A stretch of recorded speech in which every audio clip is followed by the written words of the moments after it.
Hola, j'espère que vous allez bien. Moi je suis très contente aujourd'hui de vous retrouver pour une nouvelle vidéo.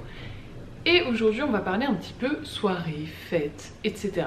Vous le savez peut-être ou pas, je suis passionnée de musique et notamment de basse musique. Que ce soit en soirée, en festival ou quoi, tout ce petit monde vit la nuit la plupart du temps. Et donc on va voir aujourd'hui si être sportive et faire la fête c'est compatible ou non. Et je vais vous donner un petit peu quelques conseils pour voir comment gérer tout ça. Pour moi, être sportif et fêtard c'est compatible, mais il faut faire certains choix, sans quoi clairement vous pourrez jamais atteindre vos objectifs, qu'ils soient de performance ou physique.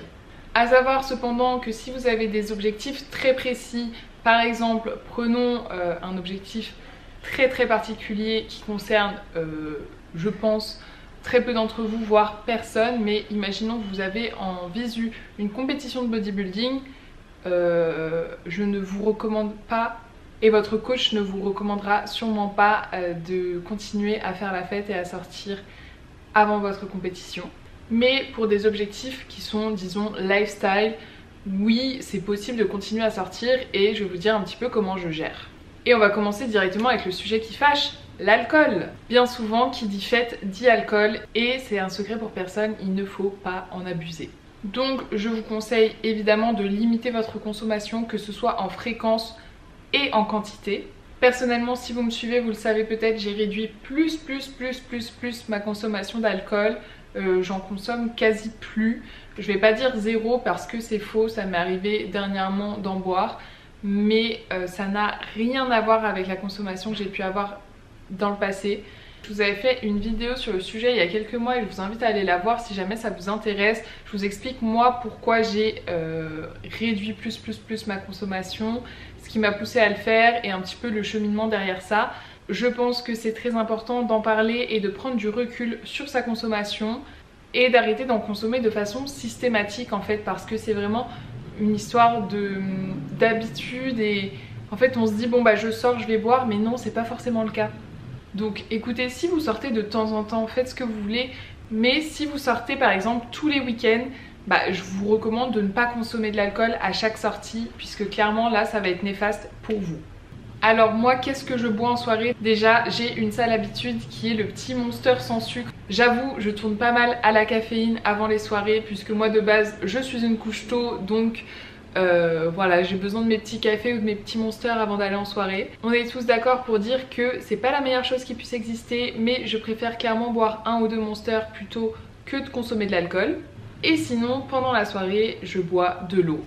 Et ça vaut que vous buviez de l'alcool ou non. Pensez à vous hydrater, c'est vraiment essentiel.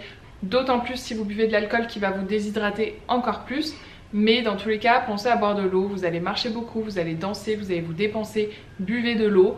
Voilà. Ensuite, parlons alimentation. Alors, ce que je vous conseille de faire avant de sortir, c'est de toujours vous faire un bon repas bien complet qui tient bien au corps. Personnellement, bien souvent, c'est un bon gros plat de pâtes avec une source de protéines qui me permet du coup d'avoir de l'énergie pour danser toute la nuit. Et en général, ensuite, en rentrant chez moi, soit je me fais une collation, soit je me refais un repas avant de dormir. Et d'ailleurs, maintenant, parlons sommeil. Et là, c'est le point où ça pêche. Évidemment, quand vous sortez jusqu'à tard, ça casse totalement votre rythme de sommeil habituel. Et c'est une catastrophe. Voilà, là franchement j'ai pas vraiment de tips à vous donner, si ce n'est d'essayer d'optimiser votre sommeil le reste de la semaine par exemple, de faire des petites siestes avant de sortir. Si en plus vous êtes comme moi, vous êtes mal barré, puisque moi je fais partie de ces personnes qui ont beaucoup de mal à faire des grasses mat. Donc ça m'est arrivé récemment, je suis rentrée à 8 h du matin de festival et à même pas 9 h 30 j'étais déjà là, les yeux grands ouverts, impossible de me rendormir. Donc écoutez, on fait avec. Ce que j'essaye de faire dans ces cas-là, c'est d'essayer de survivre une journée et le soir je me couche tôt pour faire une bonne nuit. Mais clairement, on va pas se mentir, à chaque soirée, à chaque festival, je continue de creuser ma dette de sommeil. Donc une nouvelle fois, la semaine, j'essaye de me coucher au maximum tôt, de remplir au maximum la quantité de sommeil dont j'ai besoin et surtout la qualité de sommeil. Je suis une grande partisane de la sieste, donc parfois le midi je me cale des siestes et sinon avant d'aller en soirée souvent je me cale des siestes et même si j'arrive pas forcément à dormir, je me pose au moins une petite demi-heure, ça repose quand même.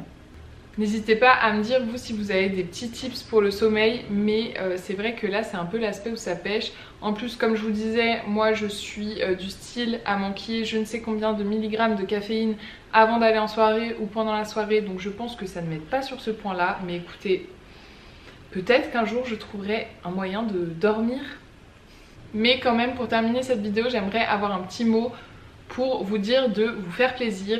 Souvent on a l'impression que c'est totalement incompatible le sport et les soirées et non pas forcément en fait. Si c'est quelque chose qui vous fait vraiment plaisir, moi j'ai remarqué que c'est quelque chose qui vraiment me rend fondamentalement heureuse d'aller danser avec mes copains, donc pourquoi je m'en priverais?